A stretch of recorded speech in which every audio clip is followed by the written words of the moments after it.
Very often, when we talk about things like attractions, recreation, and entertainment, gaming is actually part of this because gaming is often considered recreational or entertainment. But there are lots of other things within this sector that we do keep in mind. So, obviously, amusement parks and lots of other places that we may go. But let's just start talking about what exactly is a tourist attraction. So, tourist attractions are anywhere tourists go to visit a site of natural or cultural value, historical significance. These may be natural or built areas. And of course, these attractions are offering leisure, entertainment, and amusement. So that's why I'm really grouping those together today.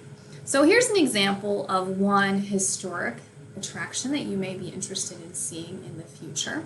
But to get an idea as to what some of these largest and most popular tourist attractions are, here are some of them, and some of them may, not be a surprise to you. Others may be.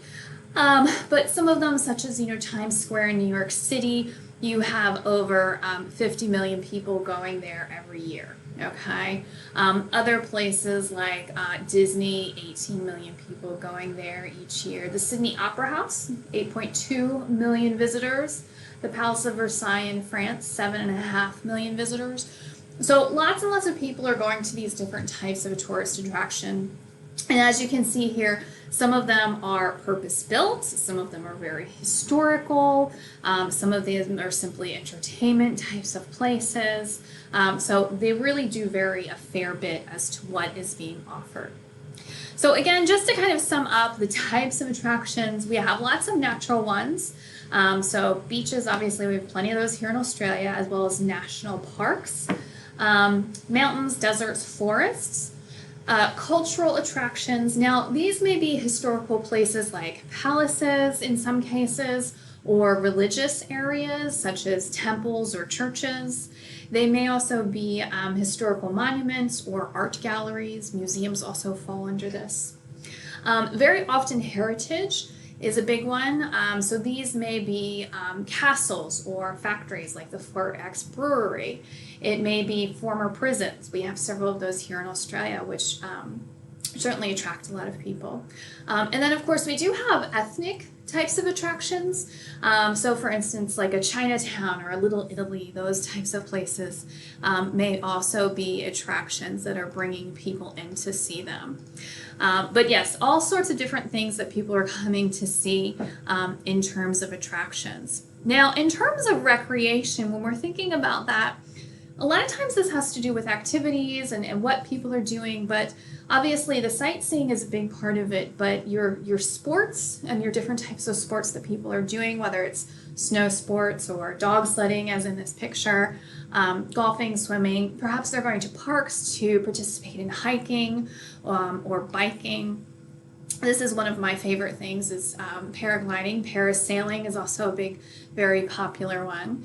But yeah, all types of different recreation that people may be interested in. When we're talking about entertainment, again, we have different types of attractions which are going to be encouraging people to visit. Theme parks, amusement parks. Very often you have these performing arts centers, whether you're talking about a big concert or a ballet or opera or whatever it may be. And then, of course, we can't forget sports complexes.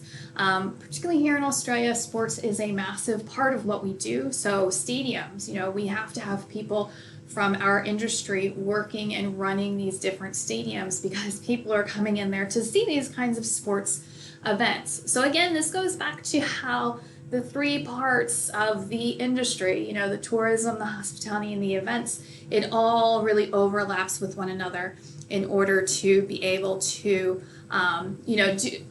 for these different types of operations to function. So as you're going through with more and more of your classes, you're going to be talking about different types of tourism, different types of attractions. Some of these may be very familiar to you, others may not. But these are just some other terms that you should kind of make yourself familiar with. Adventure tourism, nature-based tourism, hunting. A lot of times we don't necessarily think about hunting, but hunting or going on safari or going on photo safaris instead of, hunting animals, going and taking photos of animals.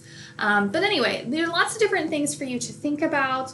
Again, these are things you're going to go into in a lot more depth throughout the semester and in your future classes and careers. So the one thing that I would just say is please make sure you're keeping in mind that the sky is the limit in terms of places you can go and visit, places where you can work, places where you can make your career. So don't pigeonhole yourself too soon, because there is a lot more for you to consider as you're going forward in our industry.